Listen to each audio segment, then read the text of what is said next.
10 menit yang lalu. Oke. Oke. Oke, teman-teman semua, kita langsung mulai aja webinar kita pada siang hari ini, karena narasumber kita hari ini udah join nih sama kita dan siap berbagi ilmu dan pengalaman nih bersama teman-teman semua. Nah, sebelumnya teman-teman, untuk hari ini sebelumnya kita akan dengerin dulu materi yang akan dibawakan oleh Kanadia. Panggil Kanadia aja ya, Kak, ya, biar akrab. Boleh.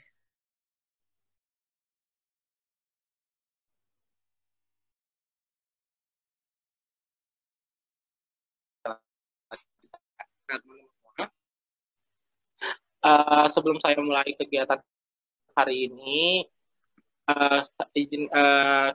saya akan memperkenalkan dulu pemateri kita, yaitu Karno, lahir di Jakarta Desember 1964, pendidikan SD Pembangunan Jaya, SMP Pembangunan Jaya, SMA Negeri 6 Jakarta, dan S1 Jurnalistik Universitas Multimedia Nusantara. Dan pengalaman Kanadia ini sangat luar biasa nih teman-teman. Saya bacanya luar biasa. Memerangi di FTV, SCTV di tahun 2012, RCTI 2013, MNC TV 2017, News Reporter and Presenter Net Media Tama dari 2017 sampai sekarang. Nah, pasti teman-teman pernah lihat Kanadia kan di televisi nih. Jadi sekarang kita bisa ngobrol bareng langsung nih dengan Kanadia. Oke. Itu tadi ya profil dari Kanadia sendiri. Selanjutnya saya persilakan ke Kanadia untuk memberikan materi dan ilmu-ilmu yang bermanfaat kepada teman-teman kita semua. Oke, tapi sebelumnya aku pengen nanya, ini sinyalnya stabil nggak sih? Soalnya dari tadi tuh aku lihat kamu kayak agak putus-putus. Akunya yang nggak stabil atau kamunya ya? Akunya yang lihat Kanadia juga agak putus-putus juga sih. Nggak tahu juga kita nih yang mana ya. Enggak. Lanjut aja. Tapi ini udah lancar kok, Kak. Ini udah lancar. Tadi untuk materinya dalam bentuk PDF berarti dari kalian ya? Ya, ada dari kami yang akan jadi operator untuk nanti berikan materi. Silakan teman. Oke. Halo teman-teman. Terima kasih banyak loh udah join di live Zoom pada hari ini. Ini udah kedua atau ketiga kali ya aku ngisi materi di Zoom. Sayang banget, maksudnya aku tuh mestinya kayak bulan awal Juni gitu kemarin, mestinya tuh isi pemateri di ada salah satu kota gitu, bertemu langsung. Tapi ya dengan adanya kondisi ini pasti kan yang namanya materi-materi atau seminar pasti disampaikan melalui live Zoom lah atau lewat live Instagram dan lain-lain.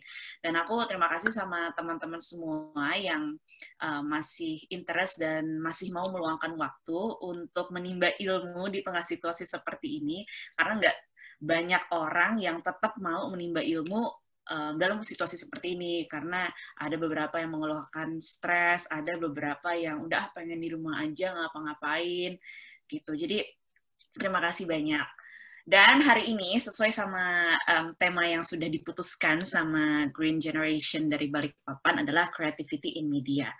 Aku nggak bisa bilang kalau aku expert banget di bidang media, karena ya ibaratnya aku belum senior lah, masih junior. Karena kalau untuk jadi jurnalis sendiri baru dari tahun 2017 ya, tapi kalau untuk syuting-syuting dari tahun 2013, tapi ya masih kalah lah sama mereka-mereka yang memang fokus kerja di bidang industri perfilman atau FTV atau sinetron dan lain-lain. Tapi ya dengan ilmu yang aku punya, ya aku sangat kebantu banget. Nah, makanya ini hal yang mau aku bahas, karena menurut aku ini salah satu pembahasan yang menarik sekali. Judulnya adalah Creativity in Media. Nah, aku merasa ya, gak semua orang yang bisa menggunakan social media, mereka tuh udah mengoptimalkan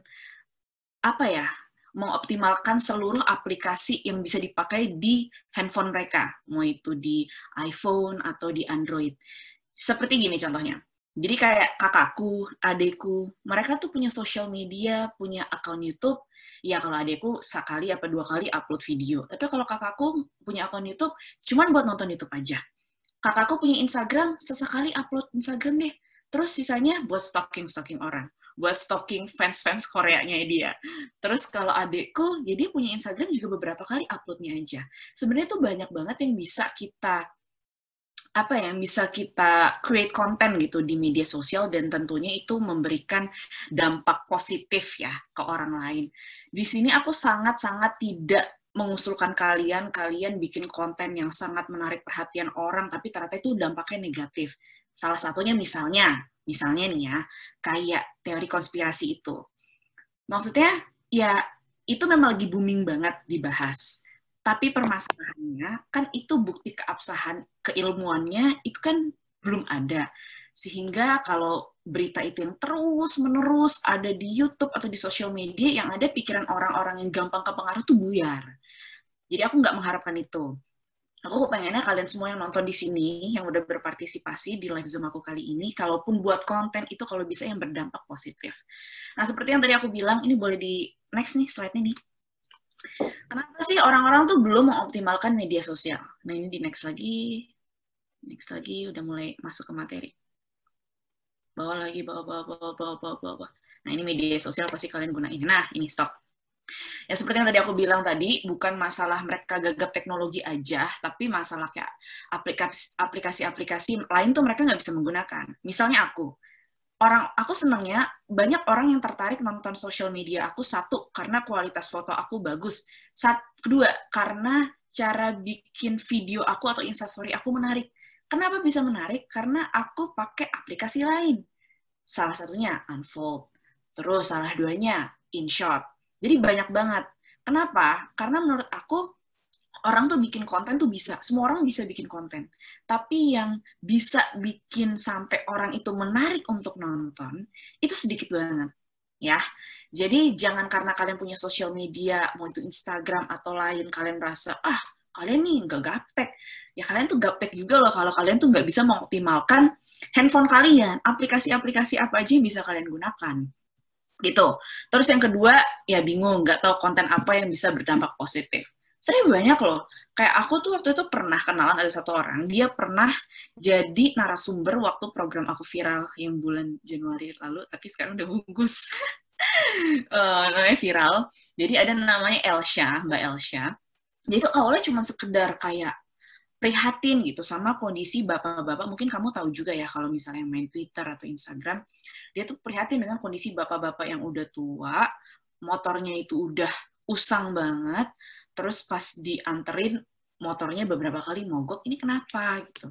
Ada dia posting di sosial media. Dengan dia posting di sosial media tuh banyak banget bantuannya.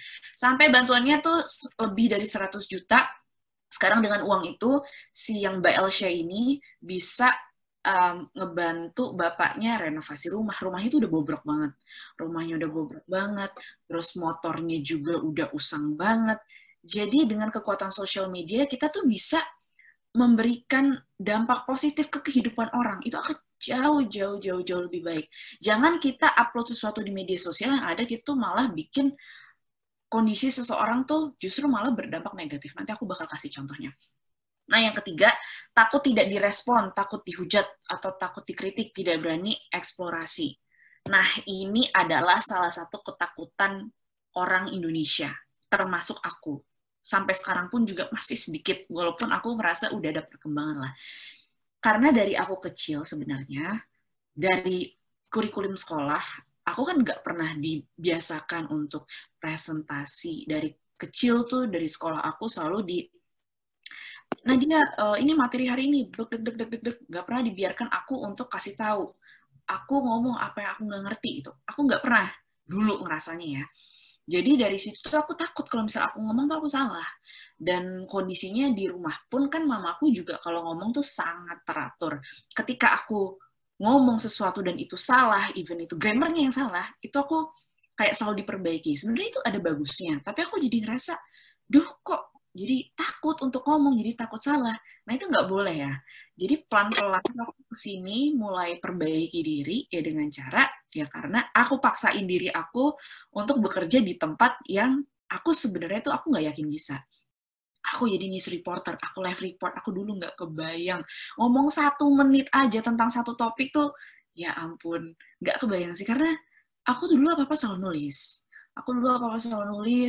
aku curhat, aku selalu nulis, aku punya diary, aku nggak berani untuk speak up. Tapi untungnya pada saat aku kuliah, mulai ada presentasi, itu udah mulai ngebantu tuh. Dan aku udah mulai tahu kekurangan aku, dan aku tuh tipe orang yang kalau aku tahu kekurangan aku nggak mau terlihat seperti itu. Aku nggak mau orang tuh tahu kelemahan aku. Jadi gimana caranya aku itu harus make a change for myself, demi diri aku sendiri. Jadi aku nggak tahu kalau kurikulum sekarang gimana, tapi sepengetahuan aku, kurikulumnya tuh udah mulai berbeda, di mana anak-anak tuh udah mulai dibiarkan untuk speak up, untuk presentasi.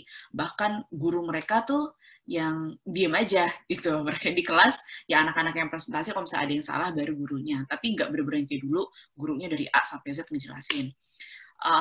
Itu sih menurut aku ya, karena itu berdasarkan pengalaman aku sendiri. Next. Terus, nah ini, gimana cara kerja tim kreatif? Tim kreatif itu maksudnya kita juga ya, sebagai orang yang memang ingin membuat suatu konten di social media. Terutama kalau yang mau bikin soal news ya. Membuat konten yang ada news value-nya. Nah, news value-nya ada 10. Ini sejujurnya tuh aku sempat lupa ya. Terus aku sempat searching di Google, terus, oh iya inget ini belajar waktu kuliah. Gitu, jadi ada 10. Daya tarik ya, yang namanya kita kalau bikin konten pasti harus menarik dong. Kalau nggak menarik ya gimana orang mau tertarik untuk melihat konten kita. Dan yang kedua, proximity atau kedekatan. Nah, yang dimaksud dengan kedekatan tuh adalah ini. Misalnya kan orang yang tinggal di ibu kota DKI Jakarta kan banyak. Dan TV-TV nasional memang kebanyakan tuh memberitakan berita yang ada di ibu kota lebih banyak dibandingkan di daerah-daerah. Ini sepengetahuan aku dan sepenglihatan aku ya, koreksi aku bila aku salah. Dan misalnya ada suatu berita yang terjadi di lingkup wilayah DKI Jakarta. Itu pasti diberitain. Misalnya di daerah Jakarta ada bom kemarin, yang bom Tamrin, itu pasti diberitain. Nah, terus selanjutnya adalah aktualitas. Aktualitas tuh adalah maksudnya bisa timelines, maksudnya tuh nggak terukur waktu, atau juga aktualitas yang benar-benar terjadi pada saat itu. Seperti yang aku bilang tadi, contohnya juga sama kayak yang bom Tamrin, misalnya pada saat bom Tamrin itu terjadi, ada beberapa orang news, bahkan banyak gitu ya, yang datang ke tempat itu untuk live report, untuk bikin paket liputan, untuk wawancara polisi, untuk wawancara saksi mata, bla bla bla. Jadi yang benar-benar terjadi pada saat itu. Apalagi kalau itu yang mempengaruhi kehidupan banyak orang. Misal bom, ya bahaya. Maling, bahaya, pencurian, terus macam-macam lah sekitar kayak hal itu. Terus yang selanjutnya adalah prominence atau ketenaran. Kalian ngerasa nggak sih kalau banyak banget di TV-TV maupun di media online, kalau banyak berita karena memberitakan orang-orang yang mereka tuh tokoh terkenal, atau mereka itu artis, atau mereka public figure. Nah, kenapa? Karena orang itu akan akan tertarik untuk melihat suatu berita ketika tahu orang yang dia fans atau orang yang memang terkenal banget itu diberitakan di TV atau di media sosial. Misalnya aku kasih contoh, ada artis yang kena narkoba, tuh, artis yang kena narkoba, atau misalnya kayak kemarin salah satu penyidik KPK disiram air keras. Nah, itu juga. Itu kan maksudnya dia kan sebenarnya orang yang terkenal di wilayah KPK. Jadi penyidik KPK. Nah, itu juga mengancam, ibaratnya kayak apa ya? Mengancam kondisi di Indonesia lah. Karena kan KPK kan untuk memberantas korupsi. Tapi ada orang yang sengaja menyiram dengan air keras ke penyidik KPK. Nah, pasti kan orang-orang mempertanyakan. Nah, itu. Terus kalau unik atau aneh, kejadian aneh. Oh, kayak ini. Sumanto. Kalian tuh masih ingat nggak sih Sumanto? Sumanto yang makan daging manusia. Di mana-mana kita kan makan daging sapi. Kita makan daging ayam. Kita makan ikan gitu kan. Nah, ini orang makan daging manusia. Ya, itu kan sesuatu hal yang aneh, sesuatu hal yang unik. Nah, ini yang menarik untuk dibikin paket liputan. Selanjutnya ada konflik. Konflik misalnya kayak kemarin debat capres-cawapres, itu sangat menarik ya. Informatif, pastinya informasi yang kita kasih tahu ke khalayak, ke media sosial ataupun ke TV-TV, ya informatif. Gimana sih? Pokoknya informatif. Ini berdampak positif atau berdampak negatif pada kehidupan orang banyak. Terus eksklusif. Nah, kalau eksklusif nih gini, setiap TV itu pasti kepengen liputannya tuh yang eksklusif. Such as, kemarin aku ada wawancara salah satu pemain film, aktor yang terjerat narkoba. Maksudnya, banyak TV juga yang pengen eksklusif. Tapi akhirnya aku dapat. Nah, ibaratnya kan kayak TV aku tuh punya pride sendiri. Atau misalnya tayangin di TV lain. Misalnya dia dapat eksklusif untuk datengin ke penjaranya Setia Novanto. Itu eksklusif. Nggak semua TV atau semua media dapat. Jadi semakin eksklusif tayangan itu, pasti semakin ditonton. Kenapa? Karena ya sumbernya cuma di satu media itu aja. Nah, yang terakhir adalah human interest atau dramatis. Ini tuh kayak, apa ya, kayak gini, misalnya ada soal perbudakan atau soal rasis. Kalau rasis tuh yang kayak George Floyd kemarin, itu bisa untuk diberitakan, dan sampai sekarang juga beritanya juga masih hangat banget diperbincangkan, karena isu ini juga di luar, apalagi di Amerika juga kemarin sempat ada satu kejadian lagi yang serupa, ini terjadi lagi, bahkan di Indonesia juga dibahas. Dan itu udah selesai untuk yang news value. Dan yang kedua, riset bahan konten atau narasumber sebelum membuat konsep. Betul. Riset bahan kontennya pastilah. Kita harus riset secara mendalam konten apa yang mau kita bahas. Misalnya kita mau bahas ada satu tema. Nih, kita harus nge-breakdown tuh. Ya pasti 5W1H itu harus ya. Tapi pertanyaan lanjutan tuh juga. Jadi kan kadang tuh kita mengangkat topik dari topik yang udah viral. Nah, kita tuh kalau bisa ya jangan terlalu menggali yang udah viral ini, tapi menggali dari pertanyaan-pertanyaan selanjutnya. Kita bisa menggali pertanyaan dari jawaban si narasumber, atau tanggapan dari seseorang, atau tanggapan dari isu mengenai tema yang bakal kita bahas. Tapi bukan orang itu sebenarnya yang ngomong. Misalnya, si B ngomongin soal si A. Nah, pada saat aku wawancara si A, aku bisa nanya nih, gimana Pak tanggapannya si B kemarin habis ngomong ini ke Bapak? Itu bisa jadi. Riset bahan narasumber. Nah, kita juga mesti tahu background narasumbernya tuh seperti apa. Jangan sampai salah. Jangan sampai kita salah nyebut nama. Sebenarnya yang paling sering tuh itu sih. Bahkan dulu aku juga pernah, karena baru pertama kali ini ketemu sama orang, terus banyak banget orang itu yang kita wawancara, pada saat yang bersamaan, kayak kebalik-balik gitu. Jadi ya gimana caranya kita harus hafalin itu. Terus background-nya sih, misalnya dia tuh kerja di bidang apa, dan hubungannya background-nya dia dengan topik yang kita angkat tuh apa. Jadi biar kita kalau nanya pertanyaan tuh juga nggak salah gitu.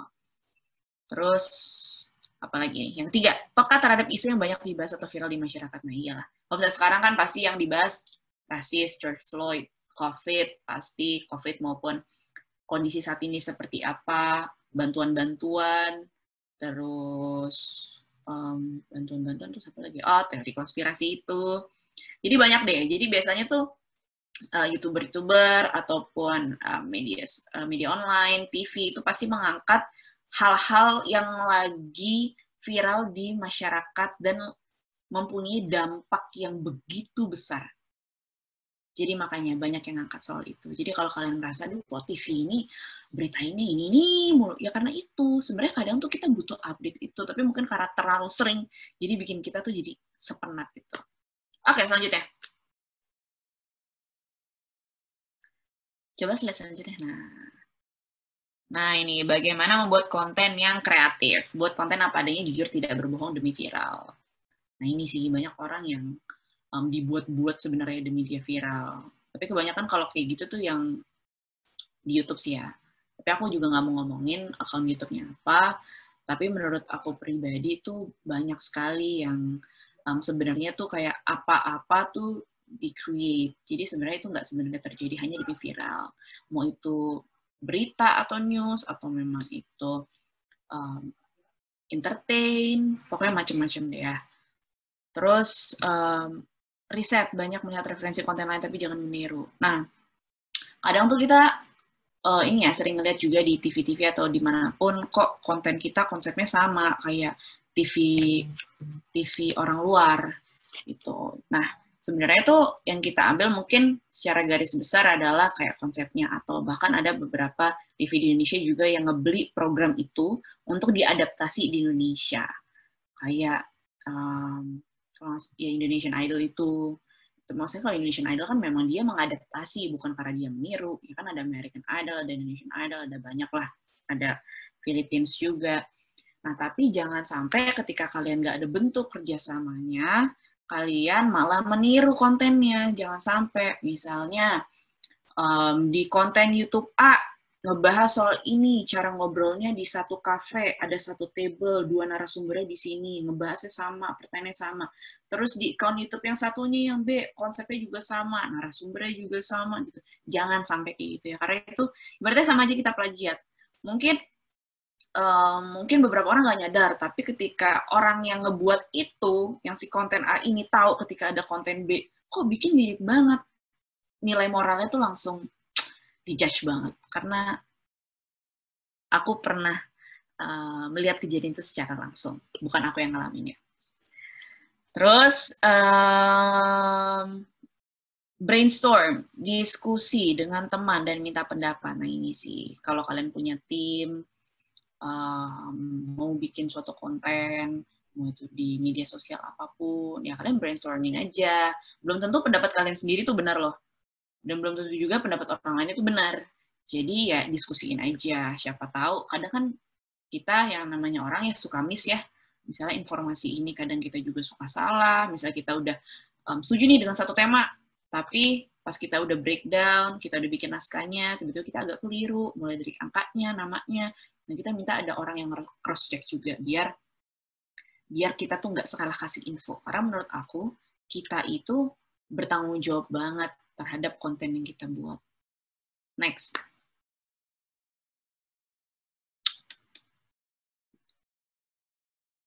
Nah, mau buat konten dengan dampak seperti apa nih? Ya, positif. Ini kok ada coret-coretan. Oke, positif. Nah, dipuji banyak orang, dikenal dengan image positif, motivasi atau hiburan bagi banyak orang. Terus kalau negatif, ya dihujat banyak orang pastinya. Dikenal dengan image yang negatif, bisa berujung pidana. Tapi, tapi, kalau misalnya yang, yang negatif itu, ada banyak juga orang yang memilih untuk ya udah, maksudnya mereka setuju dengan image mereka yang akan mereka buat seperti itu, hanya dengan alasan bisa mendapatkan viewers banyak, klik banyak. Ya, tapi itu balik lagi sih ke orang. Kalian tuh mau ngebentuk diri kalian tuh seperti apa? Image yang positif atau image yang negatif? Gitu. Aku nggak bisa nyuruh orang yang seperti itu tuh untuk jangan bikin konten seperti itulah, itu hak dia gitu. Tapi ya kita juga nggak bertanggung jawab gitu dengan ketika dia bikin konten seperti itu. Ya udah, kalau dia dapat dampak negatifnya dari orang, dia dihujat orang, di image jelek, kayak ya udah, itu tanggung jawab dia sendiri. Nah, next.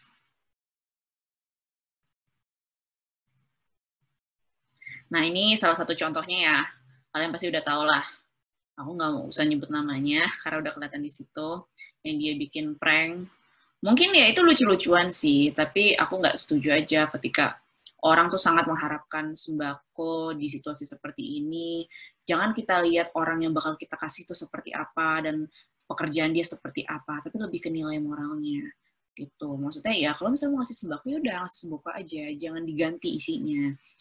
Karena ya, aku nggak tahu ya apa yang dipikiran dia gitu, tapi menurut aku etikanya dan moralnya kurang sekali kalau sampai bikin konten tapi yang udah bikin orang lain tuh jadi apa ya, jadi kayak kesindir, jadi ngerasa kok kayak diginiin sama orang lain. Jangan sampai. Nah, selanjutnya. Nah, ini konten yang tadi aku bilang ya. Konten yang tadi aku bilang, si Mbak Elsha, kalau kalian nonton dari awal, aku udah sempat jelasin, ya akhirnya dia udah ini merenov rumah si bapaknya. Waktu itu aku juga ngobrol sama bapaknya baik banget. Gitu. Ya, udah. Oke, terus lanjut.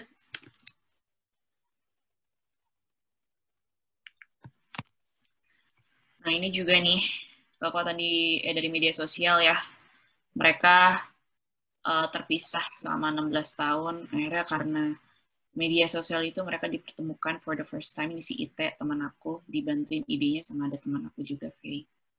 Gitu. Jadi nggak selamanya media sosial tuh bisa memberikan dampak negatif, tapi positif juga. Tapi ya bagaimana kitanya sendiri, ya ketika kita nggak peduli dengan dampak positif itu, ya percuma juga mau diomongin sampai berapa kali, ya nih orang bakal bebel banget otaknya gitu. Tapi ya aku saranin ya kalau bisa kalian tuh bikin konten yang bisa mempengaruhi kehidupan orang gitu. Nggak usah kehidupan orang luas banget deh, seenggaknya kehidupan satu keluarga tuh satu orang aja tuh udah besar banget menurut aku impact-nya. Selanjutnya, ini di sini udah deh. Nah, itu ya yang tanggung jawab menurut aku. Karena kita setiap orang yang bekerja di media, setiap orang yang punya social media, setiap orang yang punya social media, apalagi dengan followers yang begitu besar, itu sangat bertanggung jawab. Karena ketika kita memberitakan sesuatu atau kasih informasi yang salah aja, ya namanya followers kan, ya mengikut. Ya kalau misalnya dia setuju dengan apa yang kita tulis atau apa yang kita omongin, padahal sebenarnya itu salah. Ya gimana? Gitu.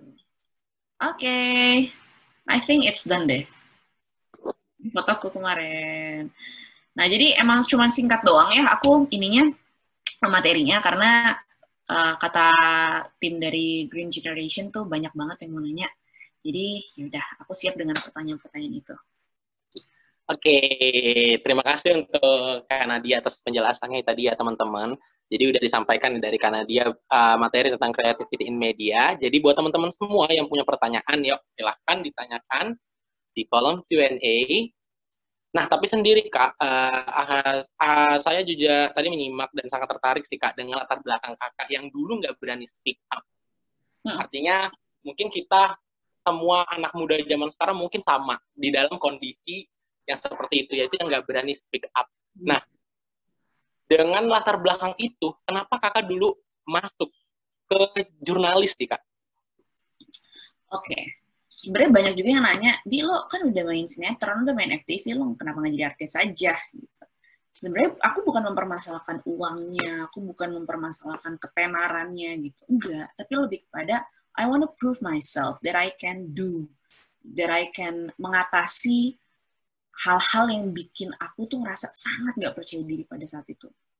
Karena kalau menurut aku ketika aku udah nggak percaya diri sampai kapanpun, semua aktivitas yang bakal aku lakuin tuh hasilnya pasti nggak bakal optimal. Karena setiap aku mau ngelakuin sesuatu, aduh kayaknya aku nggak bisa nih. Setiap mau ngelakuin sesuatu, aku nggak bisa nih. Dan aku nggak mau itu, aku menyadari itu. Aku tuh baru mulai sadar tuh ketika aku kuliah. Nah, aku merasa tertekan banget ketika aku tuh disuruh untuk presentasi. Bukan karena aku nggak bisa menguasai materinya, tapi I can talk to people gitu. Aku ngeliat mata orang aja, aku grogi. Aku ngeliat mata orang, aku langsung buyar. Ya kan?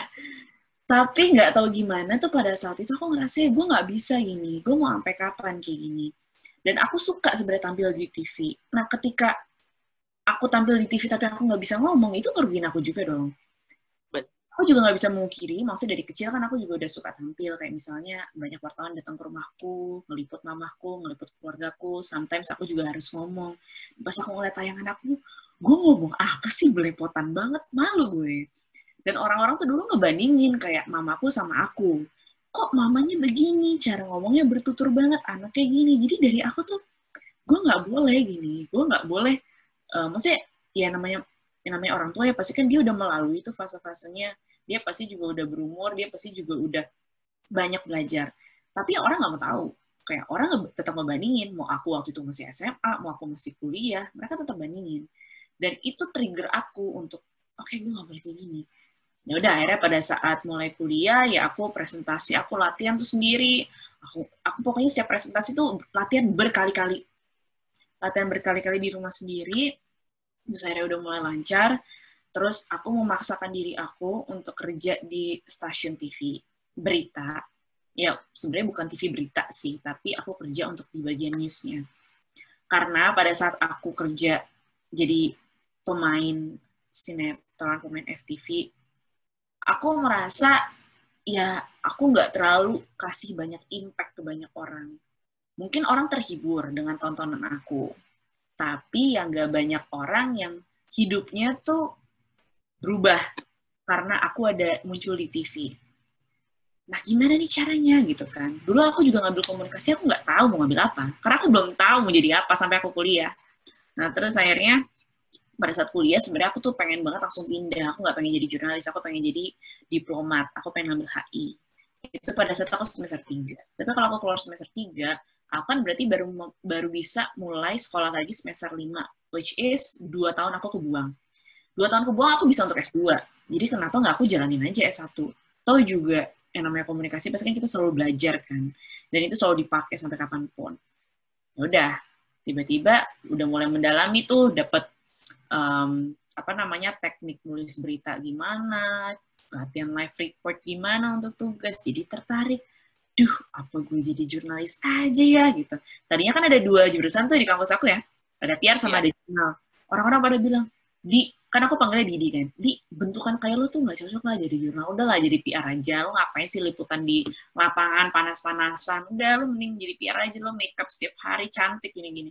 Ya aku nggak mau, justru aku tuh mau melakukan hal-hal yang orang yang nggak menyarankan aku. Karena aku harus tahu limit diri aku itu seperti apa. Ya udah, akhirnya aku magang di stasiun TV berita, dan pas aku magang aku sangat tertarik untuk kerja di bidang jurnalis karena benar-benar ngebuat aku pintar banget. Dan aku ngerasa ketika aku magang itu aku nggak tahu apa-apa. Aku nggak tahu apa-apa tentang kondisi di Indonesia itu seperti apa, politiknya, ekonominya, apanya lagi, soal ya pokoknya macam-macam lah. Itu aku nggak tahu. Jadi ya udah, aku mikir, gue mau nantang diri gue nih biar gue tuh makin pintar, gue nggak bisa kayak gini-gini terus. Udah deh akhirnya. Awalnya seperti itu, panjang ya. Prosesnya panjang. Sangat panjang berarti ya. Artinya semua itu dimulai dari hal-hal yang ya dengan keraguan dan akhirnya dengan dijalani akhirnya bisa sampai di titik ini Kak. Kalau misalnya Zidan, dari tadi Zidan kan memperhatikan juga bahwa kakak ini kan dari tahun 2012 ya Kak ya, untuk berkecimpung di dunia pertelevisian Indonesia nih ya. Oke, nah kan berarti kakak udah berkecimpung dari 2012, berarti artinya kurang lebih udah 8 tahun nih Kak, udah berkecimpung di dalamnya. Nah, sekarang ini fenomena pertelevisian Indonesia ini kan sangat cukup menarik lah untuk dibahas, terutama di dunia maya tuh sangat seru banget lah tentang kualitas dari pertelevisian Indonesia sendiri. Nah, kalau dari kakak sendiri, apa sih secara pribadi pandangan kakak tentang bagaimana sih kualitas dari pertelevisian di Indonesia sendiri? Oke. Sebenarnya hampir seluruh TV di Indonesia tuh kualitasnya sama. Kenapa? Karena tuntutan dari penonton. Penonton di Indonesia itu segmennya seperti itu. Mereka suka tayangan seperti itu. Jadi mau kita bikin program TV yang sebagus apapun menurut kita, kalau misalnya orang-orang ini yang banyak nonton TV itu gak suka film atau program itu, ya nggak bakal ditonton. Terus kalau misalnya nggak ditonton, TV dapat duit dari mana? TV itu dapat duit dari iklan. Iklan itu biasanya tuh mereka punya segmennya sendiri. Misalnya mereka juga bisa minta nih ke TV itu, mau tayang jam berapa. Pasti kan harganya beda-beda. Dan biasanya iklan itu tuh bayar ke TV tuh per detik, per menit. Jadi misalnya mereka bayar sekian M, mereka dapat slot misalnya dalam sebulan, tayang setiap hari jam 7. Kenapa jam 7? Karena prime time. Kenapa jam 7? Karena banyak program jam 7 tuh yang banyak banget ditonton. Dan ya karena, nggak tahu sih, maksudnya jam 7 itu tuh dijadikan sebagai prime time karena orang-orang baru pulang kerja kah? Atau orang pada saat itu leyeh-leyeh kah? Ya karena kalau dilihat dari sistem kerja aku sebenarnya juga, ya jam 7 tuh bukan leyeh-leyehnya aku. Bisa aja jam 7 tuh aku masih kerja di luar kan. Tapi kebanyakan orang-orang itu memang yang kerja kantoran jam 6, jam 7 itu udah di rumah dan udah leleh. Makanya itu disebut sebagai prime time. Dan kayak yang aku bilang tadi, ya iklan itu baru mau ngiklan di program tertentu dan di jam tertentu. Misalnya iklan ini tuh kepengen banget si artis ini yang ada di program yang tayangannya jam 7, dia pakai produk ini. Atau kalau misalnya memang nggak bisa, pas saat iklan aja deh. Jadi pas program itu tayang, iklan, nah itu ada. Nah itu kenapa? Karena iklan menurut aku. Dan kondisi keuangan di setiap TV. Mungkin di beberapa TV awalnya mereka itu sangat idealis. Tapi semakin kesini ya realitasnya ya nggak bisa dipungkiri juga. Karena nggak cuma setiap orang, bahkan perusahaan pun juga butuh uang. Ya udah, ya mau nggak mau kita pasti mengikuti pasarnya seperti apa. Ya kalau pasar di Indonesia seperti itu ya kita suguhkan. Karena kalau nggak ditonton. Betul, betul, betul. Artinya berarti memang minat masyarakatnya berarti yang memang tertarik pada tayangan-tayangan yang seperti ditayangkan sekarang, benar ya Kak ya? Iya. Oke, oke nih Kak, kita akan mulai dari pertanyaan-pertanyaan dari audiens atau teman-teman yang udah nonton nih dari tadi. Bentar, wah banyak banget nih pertanyaan ini Kak. Kita Iya, mulai dari yang iya sih. Aku siap kita cari menjawab. yang menarik deh. Kita scroll up. Hmm. Oke. Banyak banget. Oke, pertanyaan pertama dari Ruhin dari Balikpapan. Pertanyaannya, gimana tanggapan kakak buat orang yang buat konten yang nggak baik, buat kesalahan, viral, minta maaf, dan semakin kesini makin banyak orang seperti itu. Nah, saran kakak gimana agar orang lain nggak ngikuti kayak gitu dan ada efek jerahnya bagi konten kreator yang buat seperti itu? Oke. Seperti yang tadi aku bilang, kita itu pasti bukan kita sih, kayak setiap orang yang punya media sosial, mau followersnya dikit, mau followersnya banyak, apalagi yang followersnya banyak, yang udah ratusan ribu, yang udah jutaan, dia pasti bertanggung jawab dengan konten yang dimilikinya. Jadi, ya aku sangat menyarankan ketika orang-orang ini mau upload sesuatu di media sosial, harus mikir dampaknya apa. Ketika ada orang ngomong kasar di media sosialnya, misalnya itu di YouTube, di Instagram, ya kalian juga harus mikirin gitu, yang nonton kalian tuh siapa? Anak-anak. Terus kalau misalnya anak-anak ngomong gitu dari kecil, kalian perhatiin nggak? Kalian tahu nggak nanti ke depannya dia bakal kayak gimana? Dia bisa jadi ngomongnya kasar, dia bisa jadi ini, jadi dampaknya tuh banyak. Itu yang pertama. Kedua, misalnya kalian bikin konten prank, seperti yang tadi, yang merugikan ada sejumlah kaum seperti itu. Nah, pasti kan ibaratnya kaum itu kan kayak seakan dihina gitu. Itu kalian juga bisa kena pidana karena ya sekarang apa-apa tuh bisa dipidana, apa-apa dipidana. Ngomentarin dikit sesuatu aja di media sosial bisa kena. Jadi kita juga harus tahu ketika kita melakukan sesuatu, kita merugikan orang nggak? Orang bisa nuntut kita nggak? Kalau orang bisa nuntut kita, kalau bisa jangan menurut aku ya. Karena efeknya bakal ke kalian juga kok. Terus apalagi sih tadi pertanyaannya? Oh, apa sih? Apa sih? Ya intinya Kak dari konten kreator sendiri yang suka bagaimana sih untuk menanggapi kita sebagai masyarakat. Aku di sini cuma bisa menanggapi karena aku kalau nyaranin nggak bisa karena setiap orang tuh pasti punya keunikannya sendiri. Ada YouTuber yang khusus prank aja, ada YouTuber yang khusus ngebahas fenomena sosial, ada YouTuber yang konsennya ke review-review makanan. Jadi macam-macam gitu. Tapi ya ketika nih YouTuber atau misalnya siapapun itu yang punya konten di media sosial tapi dia beritain yang negatif, maksudnya dampaknya negatif ya harus siap-siap aja gitu. Jangan kalian apa-apa klarifikasi ya seharusnya kalian tuh udah tahu gitu dari awal dampaknya tuh seperti apa. Kadang tuh aku greget juga gitu loh. Mungkin aku juga nggak memungkiri sih, maksudnya mungkin ketika bikin konten, terus bagi beberapa orang menganggap hal itu biasa aja. Nah itu dia, makanya kita tuh butuh pendapat banyak orang. Seperti yang tadi aku bilang, sebelum bikin konten tuh kalau bisa brainstorming ke beberapa orang. Terutama aku kalau bisa tuh brainstorming ke orang yang kerja di media. Kenapa? Karena biasanya orang kerja di media itu udah banyak lah yang namanya masukan-masukan positif, negatif, kan pasti banyak ditonton sama orang. Nah, kita misalnya konsul aja ke dia, gue pengen ini nih bikin konten soal ini bakal berdampak apa ya gitu. Mungkin konten itu tuh bagus, tapi ketika itu berdampak negatif, menurut aku akan bahaya. Jadi, aku cuma bisa nanggepin ya, nggak bisa nyaranin, karena tergantung orang sendiri. Artinya memang kalau misalnya kita lihat memang udah mulai bergeser sih Kak trennya dulu dengan sekarang ya kayak memang viral itu mungkin ya menjadi hal yang sebagai goals utama sih dalam media sosial yang di era sekarang. Oke Kak, kita lanjut ke pertanyaan berikutnya. Apa itu di belakang? Itu adik saya Kak, by the way. Oke, berikutnya nih. Dari siapa ya? Tadi udah Ruhin dari Balikpapan udah terjawab ya pertanyaannya. Kemudian selanjutnya nih dari kita bergeser ke Jakarta. Oke, dari Rara. Bagaimana mengatasi bahaya keamanan informasi yang cukup besar, terutama bagi influencer? Putus tadi. Oke Kak. Dari Nadia Aisyah dari Jakarta. Sorry. Dari Lara untuk Kanadia. Sorry deh. Bagaimana? Oke. Bagaimana mengatasi bahaya keamanan informasi yang cukup besar, terutama bagi influencer atau kalangan populer yang notabene informasi pribadinya mudah dicari?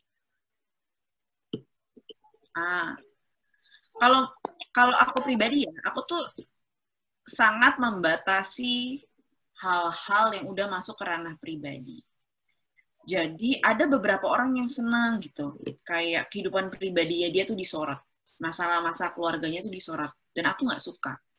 Bukan karena aku nggak pengen orang-orang tahu kehidupan aku, tapi ya kalau aku kasih tahu semua masalah yang ada dalam hidup aku, semua masalah yang ada di keluarga aku, ya ibaratnya aku jadi tontonan publik dong. Dan kita sebagai manusia, menurut aku pasti harus keep secret tentang sesuatu lah. Nggak perlu semuanya kita umbar di media sosial, nggak perlu kita umbar semuanya di media TV, itu nggak perlu. Karena menurut aku, balik lagi, aku bertanggung jawab sama orang-orang. Aku nggak mau orang niru aku karena misalnya aku digosipin pacaran sama ini, sebisa aku digosipin pacaran sama ini. Ya aku nggak mau, aku pengen, ya aku dikenal sama masyarakat ya karena aku punya prestasi. Bukan karena ya viral-viral yang nggak jelas. Kecuali kalau memang ada orang yang buat aku viral, ya aku nggak mempermasalahkan itu. Misalnya kayak gini, aku beberapa kali kan viral. Tapi kan itu pada saat kayak aku ngeliput untuk net gitu. Aku sebenarnya nggak intent to do it gitu loh. Tapi tiba-tiba aja orang mengomentari bla bla bla jadi viral. Tapi bukan karena aku bikin konten sengaja biar viral. Enggak. Jadi kita balik lagi soal privacy, itu tergantung setiap orang. Ada orang yang suka semua aib-aib di keluarganya, di dirinya dia, ditonjolkan, karena ya dia nggak punya prestasi apa-apa yang bisa ditonjolkan. Ya itu kita nggak bisa salahin dia juga. Ya kita juga mesti mikir kalau misalnya di sisi dia, ya dia dapat duit dari mana kalau memang dia nggak melakukan hal itu. Oke, gitu begitu ya, Kak. Oke, ini nih, Kak. Ada pertanyaan juga. Karena kan kita ini Green Generation Indonesia ini bergerak di bidang lingkungan untuk generasi peduli dan berbudaya lingkungan nih, Kak. Nah, tapi kami ini sementara masih agak sedikit kesulitan dalam rangka menemukan gimana sih cara mengajak masyarakat itu untuk tetap melestarikan lingkungan dan tetap menjaga kebersihan dengan konten yang menarik dan juga yang kreatif. Itu sih sebenarnya hambatan kami saat ini, salah satu hambatan. Nah, tapi dari kakak sendiri sih, bagaimana sih, Kak? Saran dari kakak? Saran untuk kamu? Ya, untuk komunitas. Untuk ya, mungkin secara komunitas, secara spesifik, mungkin bisa secara umum untuk teman-teman semua yang ingin mengembangkan konten-konten kreatif mereka. Oke. Ini berarti kayak lebih ke social movement kan ya? Iya, betul-betul. Oke, kalau yang namanya social movement kan bagi beberapa orang tuh menarik. Kayak aku, setiap aku ditawarin untuk kegiatan social movement apapun, aku tuh tertarik. Tapi ada beberapa orang yang, gue males lah, kayak gitu-gitu, nggak usah lah, gitu kan. Gue pentingin diri gue sendiri aja lah. Ada beberapa orang yang kayak gitu. Ya. Tapi ya karena dalam diri aku sendiri tuh aku sangat concern terhadap social movement apapun, mau itu soal lingkungan, atau soal kondisi orang yang terdampak COVID ini seperti apa, aku sangat peduli. Ya sehingga setiap ada orang yang ingin ajak kerjasama, aku mau. Tapi kalau kamu membutuhkan saran aku, apa yang mesti kamu lakukan? Ya mungkin dengan hal kecil aja. Kamu kan Instagramnya di jalan tuh. Ya kamu buat aja misalnya aktivitas setiap seminggu sekali untuk orang-orang selingkungan kamu posting itu di social media. Tentunya ya jangan nggak memperhatikan kualitas. Maksudnya kamu juga harus memperhatikan kualitasnya, cara editnya juga harus menarik. Terus dengan kamu punya profil begitu banyak dan udah segitu seringnya kamu upload di social media, ketika kamu mau ajak kerja sama orang yang followersnya lumayan, pasti dia tertarik kok. Karena coba deh kalau misalnya kamu nggak upload di social media, dia tahu kegiatan kamu tuh dari mana. Tapi kalau kamu dari awal udah nyicil deh seenggaknya setiap seminggu sekali kamu rutinin apa kegiatan yang berbau lingkungan yang udah kamu lakukan gitu sama misalnya teman-teman kamu atau tim kamu gitu beberapa orang. Pasti nanti ada saatnya di mana orang lain tuh pengen kok ngebantu kamu, atau orang lain juga pengen kok menggerakkan itu. Karena nggak sedikit juga artis yang mau melakukan sesuatu atau volunteer untuk kegiatan-kegiatan seperti ini. Tapi pastinya mereka juga harus tahu dulu nih, untuk komunitas yang seperti ini, apa aja yang udah mereka lakukan. Biasanya juga kalau mau kerja sama mereka ini butuh proposal. Mereka butuh bukti kalau kamu telah melakukan sesuatu. Gitu. Jadi menurut aku untuk waktu-waktu dekat ini adalah yang perlu kamu lakukan adalah yaitu buat konten di media sosial dan rutinin, dan ketika banyak orang juga yang tertarik untuk join, nah kamu baru tuh mulai tuh merambah ke misalnya influencer atau misalnya kalau bisa artis gitu untuk kontribusi gitu. Karena semuanya maksudnya nggak semua kegiatan tuh membutuhkan uang kok. Maksudnya nggak semua artis atau nggak semua influencer yang kayak setiap kegiatan itu harus ada uangnya, enggak kok. Gitu. Kalau kamu ngajak aku juga nggak apa-apa kok, nggak masalah gitu. Oke, berarti bisa nih kayak kita bisa kerjasama nih. Bisa, tapi harus tunjukin dulu kalau misalnya memang komunitas kamu ini, social movement ini kamu memang berjalan gitu. Oke, siap Kak. Kita akan bicarakan setelah ini ya. Oke, kita lanjut ke pertanyaan berikutnya ini ya Kak ya. Oke, tadi udah ada pertanyaan dari Jakarta, kita pindah lagi ke Zulfakar dari Sumatera Selatan. Oke. Pertanyaannya adalah cepatnya penyebaran informasi melalui media sosial bisa disebarkan oleh siapa aja. Bagaimana tanggapan Kakak mengenai hal tersebut? Apakah menjadi tantangan tersendiri bagi jurnalis profesional? Iya sih tentunya, karena informasi itu orang-orang bisa dapetin di mana aja ya. Mau itu ya di TV, di online, di media sosial, bahkan hanya sekedar broadcast group. Dan yang aku sebal adalah ketika broadcast group itu tuh informasinya banyak yang salah dan bikin orang tuh malah jadi insecure, jadi malah kayak melakukan hal-hal yang bukan sesuai dengan faktanya lah. Maksudnya gini loh, TV itu masih menjadi satu media yang dipercaya sama banyak orang bahwa itu tuh berita yang akurat. Kenapa? Karena kita tuh pasti ada prosesnya. Ada proses bikin naskah, dan walaupun memang cepat informasinya, ya kita menginformasikan itu, misalnya kayak live report itu, berdasarkan informasi kita dapat pada saat itu. Media online bisa juga dijadikan sebagai berita yang aktual, menurut aku. Tapi sebagian orang menilai bahwa media online itu nggak bisa dijadikan bahan untuk untuk menjadi acuan mereka untuk mendapatkan berita yang aktual. Kenapa? Karena prosesnya cepat. Karena bahas satu topik aja atau satu tema atau narasumber A ngomong ini langsung dijadiin berita. Bahkan kita tuh nggak ngeklarifikasi dari omongan si B gitu. Padahal maksud aku ya itu nggak selamanya salah juga. Ya si media online ini kan baru dapat informasinya sekian. Ya tapi kan dia juga setiap media tuh punya punya kebebasan untuk memperbaiki berita yang salah ketika dia sebelumnya pernah nulis sesuatu. Jadi misalnya dia beritain ulang atau dia minta maaf di TV, kayak kemarin di salah satu stasiun TV ada yang melakukan suatu kesalahan, dia minta maaf gitu di program selanjutnya, minta maaf untuk tayangan sekian bla bla bla, atau media online juga bisa bukan dikutip sih, berita yang diupload pada bla bla bla bla terjadi bla bla bla, itu bisa dijelasin juga gitu. Jadi ya pinter-pinternya kita sih. Kalau kamu butuh saran aku gimana caranya, ya aku nggak bisa bilang yang mana yang lebih aktual, media online atau media TV, tapi ketika berita itu kamu udah lihat di mana-mana dan informasinya sama, ya menurut aku itu udah informasi yang paling aktual yang bisa kamu dapat.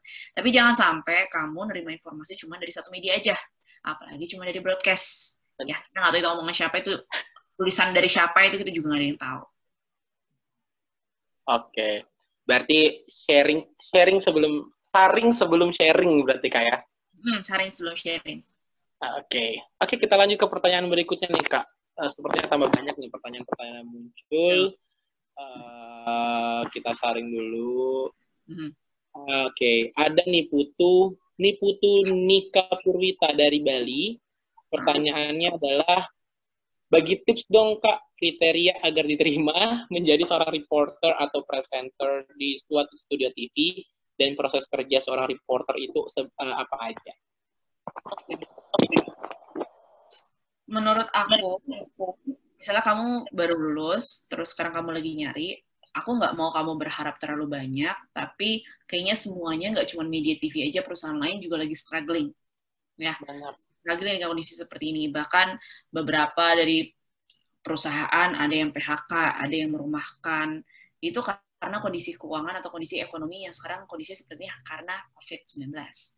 Tapi kalau misalnya kamu bersabar, kamu misalnya mau nge-apply tahun depan, kita nggak tahu ya situasi di tahun depan kayak gimana atau 2 tahun lagi, ya hal yang harus kamu persiapkan ya adalah ya CV ya pastilah. CV aku tuh, CV-nya nggak bagus loh, maksudnya emang banyak, tapi nggak bagus, cuma di Word doang. Maksudnya kan banyak dari beberapa temen aku tuh yang bikin CV tuh bagus banget, sampai di desain, ada gambarnya gitu ya. Nah mungkin kamu bisa melakukan hal itu, kamu jangan meniru aku kalau itu. Ya perbaiki CV kamu, CV itu yang bagus bukan cuma dari desainnya aja, tapi pengalamannya juga. Biasanya TV itu ya, kalau memang kamu punya pengalaman, itu justru lebih bagus. Nggak cuma dari TV aja kok. Kayak setiap perusahaan, ketika kamu pernah magang di suatu tempat yang bekerjanya tuh nggak jauh dari pekerjaan yang bakal kamu apply, ya pasti kamu bakal maksudnya kemungkinan besar kamu bakal diterima. Karena kamu udah punya basic. Karena ya kadang kan kita masuk ke suatu pekerjaan di suatu perusahaan, ya kita ya langsung aja diterima, kita langsung kerja, bukan kita di training dulu. Ya, tergantung kebutuhan perusahaan itu seperti apa. Terus gimana caranya jadi reporter? Ya itu kamu harus wawasan luas. Wawasan luas, kamu harus make sure that kamu kalau ngomong udah fasih, terus kamu kalau ngomong depan kamera gak grogi, kamu ngomong depan banyak orang gak grogi, kamu ngomong depan banyak orang, terus banyak gangguan-gangguan, kayak kamu gak bisa dengar suara kamu, terus kamu diteriakin, kamu ditunjuk-tunjuk, gitu. Kamu udah bisa melewati itu, ya menurut aku, ya kamu udah well prepared lah, gitu. Tinggal gimana hokinya aja. Karena ya kita juga nggak tahu apakah perusahaan itu tuh nerima karyawan ini karena kedekatan atau karena ini pintar, kan ya nggak ada yang tahu lah, atau karena ini orang, ya kan, ada perusahaan yang juga menerima karena lo tuh pengen belajar jadi gue nerima lo, tapi lo sebenarnya tuh nggak punya basic apa-apa, ada juga. Tapi ada juga ya nggak punya pengalaman ya gue nggak mau gitu, ada juga. Jadi ya kita nggak tahu kondisi perusahaan seperti apa, tapi yang jelas yang harus kamu persiapkan tuh ya persiapin diri kamu dulu aja, well prepared, mulai dari ya tes, apa tuh namanya, yang tes TOEIC, TOEFL segala macam, karena siapa tahu dibutuhkan, terus ya latih aja cara bicara kamu dan ikutin berita yang lagi booming sekarang. Oke, ini teman, jadi tadi buat yang nanya dari Bali tuh udah dibagi, udah dijawab pertanyaannya, gimana sih sebagai reporter atau sebagai presenter. Oke, kita lanjut ke pertanyaan berikutnya. Lanjut dari siapa lagi nih ya? Dari Aditya Fitrian dari Balikpapan. Menurut kakak apa sih enaknya berkecimpung di dunia presenter? Sebab saya lihat orang wartawan tuh serba sibuk. Kalau ada musibah ini itu diwawancara. Nah, menurut kakak apa sih enaknya? Oh iya, sama satu lagi, minta motivasi dong Kak buat para pelajar agar giat belajarnya. Wah, gimana nih Kak? Menurut aku enaknya itu kita nggak kemakan hoax. Karena ketika ada berita, either kita wawancara tuh orang, either kita langsung datengin itu tempat tujuan atau lokasi tempat kejadian. Jadi kita sendiri tuh tahu ketika orang ngomongin, misalnya kita ketemu sama teman kita lagi ngomongin soal masalah atau soal soal kejadian yang lagi terjadi pada saat kita liputan. Misalnya mereka cuma dengar dari TV atau misalnya dari mana. Kan kadang kan juga kalau ngedit kan suka ada yang salah atau persepsi orang kan beda-beda. Tapi ketika kita datang langsung, kita tahu dong kenyataannya seperti apa. Itu yang pertama. Jadi kita tuh bisa memilah-milah mana yang hoax, mana yang enggak. Terus yang kedua, untuk motivasi. Ya itu sih, maksudnya kamu juga harus tahu kelemahan kamu tuh apa. Karena ketika kamu tahu kelemahan kamu apa, kamu bisa mengatasinya dan kamu tahu cara handle-nya, menurut aku itu adalah salah satu yang perlu kamu syukuri. Karena banyak orang yang tahu kelemahannya tapi nggak mau diubah. Bahkan ada orang juga yang nggak tahu kelemahannya dia apa. Gitu. Karena kita juga nggak bisa mengharapkan orang ya untuk selalu merimain kita tuh kurangnya apa. Ya ketika kita sadar sendiri kelemahan kita apa, ya kita nggak perlu dikasih orang, kita bisa mengoptimalkan setiap apapun yang ada di diri kita gitu. Oke, jadi buat teman-teman nih, jadi untuk motivasi bahwa kita harus ketahui dulu nih kelemahan kita. Artinya seperti yang tadi Kak Nadia sampaikan bahwa dengan kita ketahui kelemahan kita sendiri, kita bakal bisa untuk mempersiapkan apa sih yang harus kita perbaiki ke depannya dan sebagainya. Oke Kak, masih banyak banget nih pertanyaan nih, luar biasa, excited banget teman-teman yang lagi nonton, baik lewat Zoom maupun di YouTube. Oh gitu. Oke Kak, ada pertanyaan kali ini dari Andrean Stefanus dari Mojokerto, Jawa Timur. Wah, ini tetap. Oke. Pernah nggak sih Kak melaporkan konten news yang menyeramkan seperti Sumanto maupun beberapa hal lain yang hal-hal lainnya? Dan terus yang kedua, bagaimana cara atau tips untuk percaya diri di dalam dunia entertainment? Kan ini sih paling yang aku liputan yang di Banten tsunami, aku liputan yang bom di terminal apa namanya, terminal apa aku lupa ya, pokoknya ada deh sekitar 2 tahun yang lalu ada bom deh di situ, bukan yang di Sarinah, bukan yang di Tamrin, itu aku belum masuk net deh kayaknya. Itu belum. Terus pernah bom di terminal, maksudnya aku kan sebenarnya nggak bisa ngelihat darah ataupun nyium sesuatu yang kayak bangkai-bangkai gitu kan. Kalau darah tuh aku sefobia itu. Ya kamu bayangin aja kayak aku disuruh liputan sana, masih fresh banget tuh ya bandeng ini. Emang aku nggak ngelihat secara langsung bandengnya, tapi itu masih banyak banget darah di situ, baunya itu mencengkram banget ya. Ya tapi mau gimana gitu, yang namanya jurnalis ya kita harus menghadapi hal-hal itu. Dan ya kita nggak bisa mengharapkan kita liputan yang enak-enak terus, yang indoor gitu kan. Kita ngeliput apa aja gitu, apalagi yang menyangkut keamanan. Ya dengan kita ngeberitain itu kan orang-orang juga jadi harus lebih aware, harus lebih hati-hati kalau misalnya aktivitas di luar gitu dengan maksud untuk itu. Dan itu kan juga termasuk salah satu dari news value yang tadi aku sebutin ya, itu prominence. Terus dampaknya juga banyak untuk banyak orang, mau itu positif atau negatif. Terus apalagi ya? Tadi dia nanya apa lagi satu? Percaya diri. Gimana sih Kak tips untuk percaya diri di entertainment? Itu sih menurut aku, dengan kamu tahu kelemahan kamu dan kamu tahu nge-handle gimana, jadi kamu tuh bisa nutupin kan kelemahan kamu itu. Jadi kamu pasti percaya diri. Orang tuh kebanyakan gak percaya diri tuh karena apa sih? Karena dia tuh ngerasa di dirinya tuh ada kelemahan dan dia tuh gak bisa nge-handle itu. Seperti yang tadi aku bilang, kelemahan aku itu adalah dulu berbicara. Aku ngomong gak runut. Aku kalau ngomong tuh terbata-bata. Tapi ya karena aku sering latihan, ya seenggaknya aku ngomongnya lebih fasih sekarang. Aku bisa ngontrol nada, aku bisa ngontrol speed-nya. Kalau dulu tuh aku selalu ngomong cepet banget. Gitu. Bahkan awal-awal live report juga gitu. Aku ngomong gak ada nadanya, satu nada terus gitu. Kenapa aku bisa sadar? Awalnya tuh bukan karena dikasih tahu sih, karena lebih ke aku nonton diri aku sendiri, terus aku ngerasa, kok gue gini ngomongnya. Jadi, kebanyakan tuh semua kelemahan yang aku bisa atasin sekarang itu karena aku tuh sadar, karena aku tuh ngelihat itu sendiri. Ya dari kecil aku ngeliat tayangan sendiri, terus pas aku live report aku ngeliat tayangan aku sendiri, kok gue ngomong gini, jadi gimana caranya? Ya aku harus latihan terus. Mungkin ada beberapa orang yang ngomongnya tuh fasih, ngomongnya cakep banget, tapi kan aku enggak ya. Aku bukan tipe orang yang tiba-tiba, misalnya gini, coba kamu jelasin tentang A sekarang, 2-3 menit gitu. Aku nggak bisa. Kayak aku harus mikir dulu poin-poin apa yang bakal gue sampein terus gitu. Jadi aku tahu kelemahan aku dan aku tahu caranya gimana. Ketika aku tahu kelemahan aku dan orang misalnya maksa dan nuntut aku untuk ngelakuin hal itu, ya aku bilang, Mbak aku nggak bisa. Aku biasanya gini-gini, kasih aku waktu berapa menit. Gitu. Oke. Kalau misalnya ini kemarin nih Kak, Kakak kan kemarin juga ikut nih di debat capres, debat kelima capres cawapres ya. Pada saat itu, boleh bagi cerita dikit nggak Kak, gimana experience-nya pada saat itu?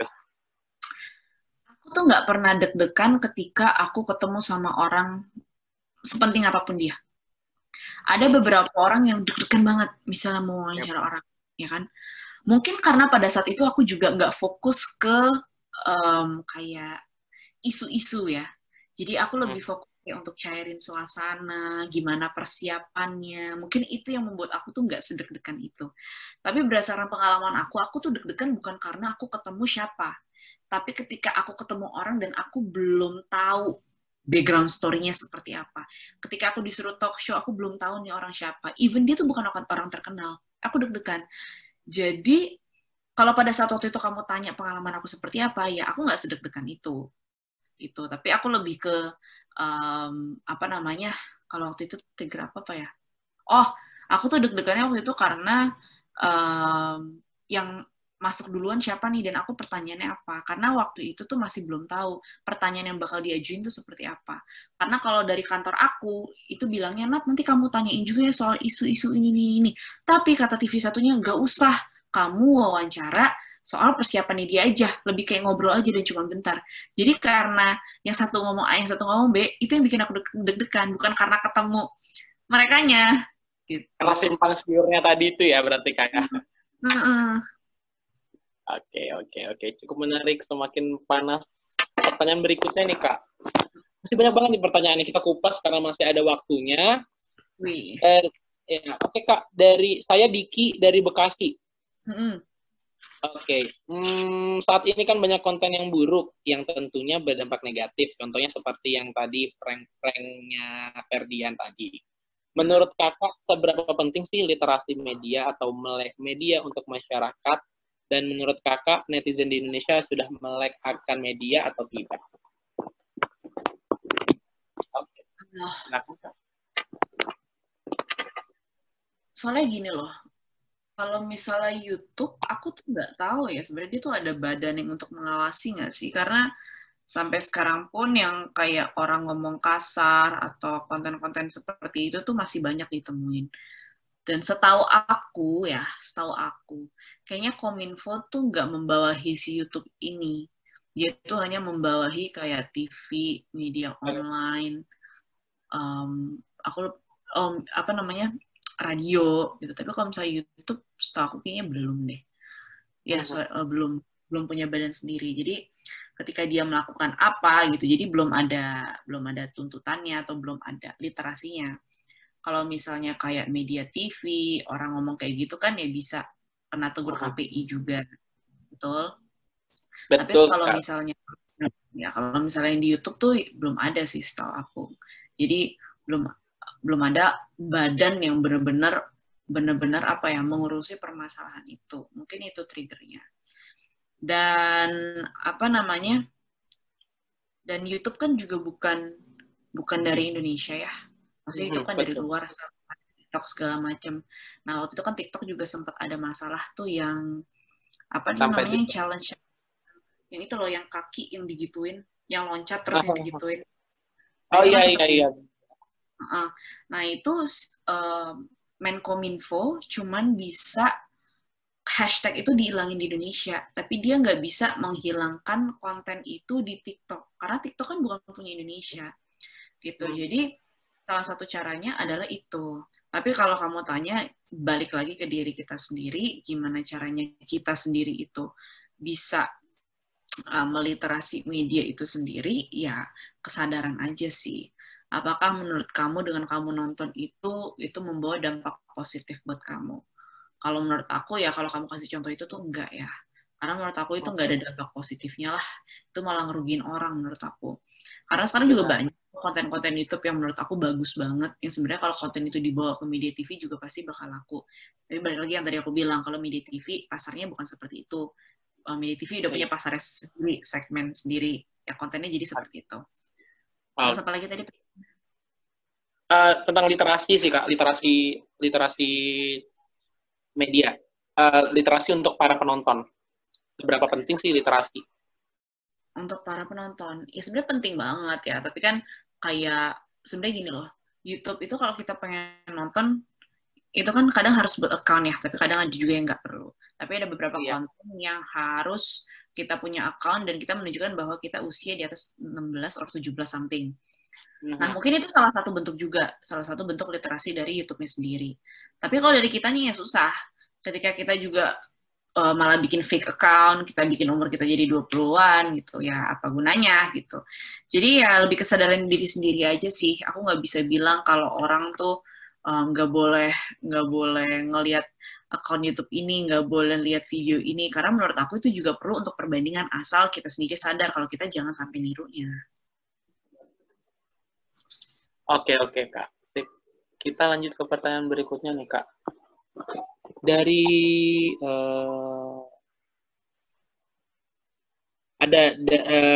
dari Edenia, mau tanya, Kak, sebenarnya apa sih arti jurnalis menurut Kakak sendiri? Jadi jurnalis adalah kita bertugas untuk kasih informasi yang punya news value tadi ke banyak orang. Di mana kita bertanggung jawab kasih informasi yang aktual, mau itu yang timelines apa yang enggak, tapi yang jelas harus aktual, harus fakta. Fakta itu penting. Karena ya balik lagi tadi, kita tuh sebagai media punya tanggung jawab karena banyak orang yang menjadikan media itu sebagai salah satu sarana untuk mencari informasi yang aktual dan juga faktual. Nah, kalau misalnya kita salah gunakan itu, pasti bahaya. Karena dengan kita kasih informasi yang punya dampak negatif, pasti opini orang tuh jadi beda-beda. Sering loh, karena informasi yang diberitakan di suatu media, terus satu ras sama satu ras tuh konflik. Itu bisa karena misalnya kurang adanya sisi A dan sisi B. Karena kita tuh sebenarnya dituntut untuk harus seimbang. Jadi ketika kita mau ngeberitain sesuatu, ya kita juga harus tahu dari sisi B-nya. Misalnya gini, kayak kemarin debat Capres-Cawapres. Kita ngeberitain yang A. Misalnya ngeberitain paslon A jelek-jelek. Tapi kita ngeberitain paslon yang B bagus-bagus, itu nggak seimbang. Walaupun misalnya yang paslon A kita beritain ada 3 berita, yang paslon B itu 3 berita. Tapi ketika yang paslon A kita ya jelek-jelek, paslon B yang bagus, ya itu namanya udah nggak berimbang dong, itu udah nggak seimbang. Gitu. Jadi jangan sampai sebenarnya ya. Soalnya masalah gini, tiap TV itu punya kepentingan. Betul. Dan mau itu kepentingan perusahaan, kepentingan yang punya saham, kepentingan yang berkecimpung di dunia politik, itu pasti. Karena kalau enggak, ya kita dapat duit dari mana? Gitu. Setiap perusahaan itu pasti bisa berdiri karena ya itu. Kita nggak bisa memungkiri ya, kalau uang itu masih menjadi nomor satu. Walaupun idealis juga ya dipertimbangkan lah. Tapi kalau dua-duanya bisa selaras, menurut aku bagus. Tapi ketika ya kalau memang kepentingan-kepentingan itu ditonjolkan dan itu nggak merugikan, ya nggak apa-apa. Tapi kalau udah merugikan yang lain, menurut aku itu udah salah besar. Karena ya itu juga terjadi. Biasanya itu terlihat ketika pemilu Capres kemarin atau pemilu untuk yang pemerintahan. Ya, itu kelihatan banget media mana yang ngebela si A, media mana yang ngebela B. Media mana misalnya ngejelek-jelekin orang ini atau paslon ini gitu. Iya, betul. Oke. Terjawab ya tadi pertanyaannya. Kita lanjut ke pertanyaan berikutnya nih masih dari Zulfakar. Masih karena kemudahan setiap orang menyebarkan informasi, bahkan informasi yang berkembang di media sosial terkadang lebih dulu dibandingkan media-media seperti TV. Oleh karena itu, apakah prospek kerja jurnalis sampai saat ini masih tetap menjanjikan atau sudah terganggu karena adanya media-media sosial yang lebih cepat dalam menginformasikan sebuah informasi? Media sosialnya apa dulu nih? Media sosialnya tuh yang memang mereka, misalnya gini, kayak Kompas, kayak Metro. Mereka kan media, tapi mereka punya media sosialnya. Betul. Yang berita siapa? Jurnalis. Ya kan? Tapi kalau misalnya berita-berita yang kayak mereka bukan jurnalis, mereka main nyebar di media sosial, ya belum tentu berita itu aktual. Jadi menurut aku jurnalis tetap perlu gitu loh. Tetap perlu bagi mereka misalnya kayak gini, Era. Kamu tuh Era? Nggak? Era.co.id. Dia kan sebenarnya lebih fokus kan awal-awal tuh di Instagram ya. Di Instagram, dan dia tetap ada jurnalisnya yang datang ke lapangan. Jadi bukan berarti kalau media sosial di Instagram itu mereka tidak menggunakan jurnalis untuk mendapatkan suatu informasi. Mereka tetap kok. Gitu. Cuman mungkin ya platformnya aja yang beda. Satu misalnya di TV, tapi kadang juga itu dicomot untuk media sosial mereka. Ada yang memang khususnya untuk di media sosial aja, tapi sebenarnya itu media. Gitu. Jadi jurnalis itu tetap penting. Menurut aku nggak tergantikan. Karena ibaratnya kita tuh sebagai garda terdepan. Kalau dokter itu garda terdepan pada saat ini, ya kalau jurnalis garda terdepan untuk memberikan informasi. Karena ya presenter di studio juga sering mendapatkan informasi dari kami-kami yang ada di lapangan. Jadi kita ibaratnya kayak ujung tombak lah. Nah ini Kak, karena Kakak ini kan sebagai presenter, sebagai informan, artinya sebagai ujung tombak pembawa informasi pertama kali. Pastinya ada beberapa pihak yang memiliki kepentingan, pastinya ada beberapa pihak yang merasa dirugikan. Biasanya kan biasa ada yang seperti itu kayak. Apakah dulu Kakak selama jadi presenter nih pernah mendapatkan sebuah ancaman atau gimana Kak? Ancaman aku nggak pernah sih. Oh nggak pernah ya? Kalau ancaman aku nggak pernah sih. Tapi kalau yang aku bilang masalah setiap TV kan punya kepentingan. Aku nggak bilang cuma di TV aku, di TV lain juga kok. Misalnya kayak ada di TV lain, misalnya anaknya si yang punya TV diberitain bos gitu. Misalnya perusahaan yang, jadi kan kalau TV itu ada yang pemiliknya tuh adalah yang punya perusahaan gede. Bisa juga liputan-liputan titipan dari produk apa, itu bisa jadi. Bisa titipan dari iklan, bisa jadi. Itu sebenarnya lumrah aja menurut aku. Itu bukan hal yang salah. Ya selama dia nggak beritain sesuatu yang bohong. Itu. Berarti belum pernah ya kayak mendapatkan ancaman-ancaman seperti itu kayak? Belum sih, nggak pernah. Luar biasa berarti Kak. Oke, kita lanjut ke pertanyaan berikutnya nih Kak. Mungkin kita bakal kasih 3 pertanyaan lagi. Setelah itu kita akhiri sesi tanya jawabnya. Halo Kak Nadia, saya Salsabila dari Jakarta. Mau tanya Kak, bagaimana ketika sedang public speaking di depan para ahli atau senior yang ilmunya lebih dari kita punya? Kadang hal itu buat kepercayaan diri berkurang dan bagaimana agar tetap percaya diri dan memberikan materi yang tetap menarik. Nah, ini menarik sih Kak, karena saya juga merasakan ini saat ini. Bagaimana nih Kak? Iya, kalau menurut aku ya sotoy aja. Karena ibaratnya kayak kalau pas saat kita sidang skripsi, terus akan kita tahu segalanya. Tapi ketika kita nunjukin kalau kita nggak pede, kita malah dicecar. Ya, kita nggak apa-apa, kita pede aja. Karena ya kalau misalnya kamu yakin informasi itu atau hal-hal itu udah pernah kamu baca dan udah pernah kamu pelajari sebelumnya, kamu nggak salah dong. Ya mungkin kamu dikritik, misalnya kamu ada salah ngomong atau kamu salah pengertian, kayak yaudah. Tapi selama mereka belum nge-counter omongan kita, ya menurut aku ya tetap pede aja sih. Karena pekerjaan aku pun itu harus menunjukkan kalau aku tuh pede. Maksudnya apapun yang gue omongin gue harus pede. Gitu ya. Tapi jangan sampai menyalahkan itu, jangan sampai informasinya salah terus kita ngomong pede, jangan.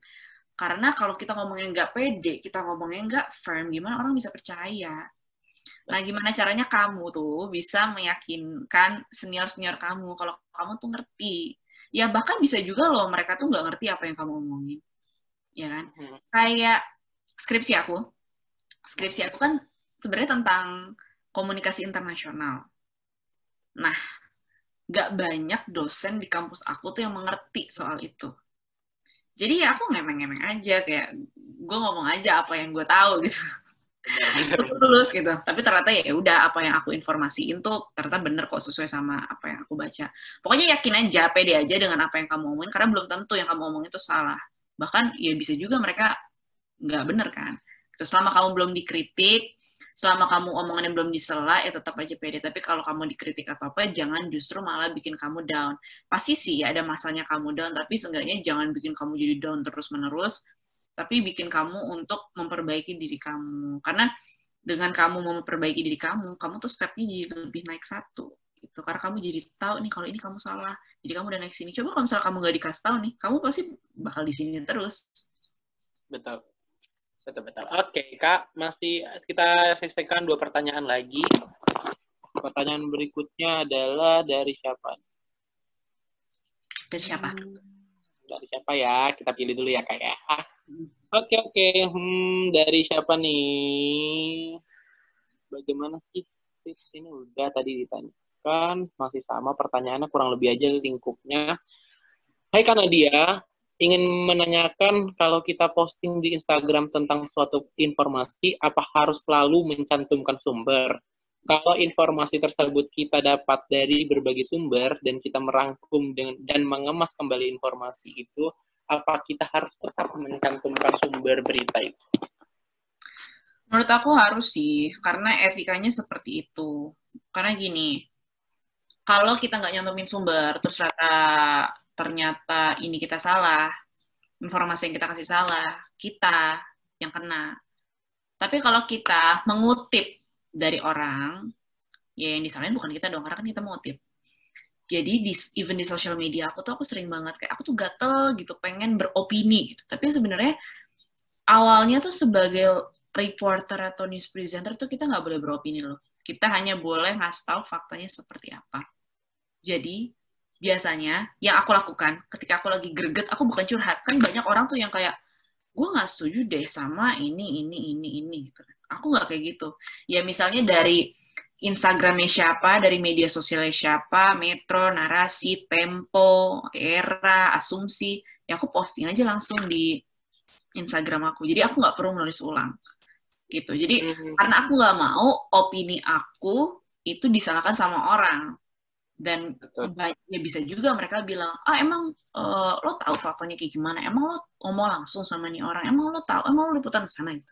Aku nggak mau hal-hal itu tuh jadi bahan kritikan gitu. Kecuali kalau memang aku terjun langsung liputan mengenai suatu topik yang bakal aku tulis di media sosial. Iya, kayak yang banjir kemarin, kayak yang tsunami kemarin. Aku sempat update di media sosial aku. Ya karena aku terjun langsung. Tapi kalau aku cuma tahu itu dari media sosial terus aku tulis di Instagram itu jangan. Kalau bisa kamu tuh kalau bisa kamu tulis kamu tuh mengutipnya itu dari mana. Oke. Pertanyaan terakhir, Kak. Kita cari dulu.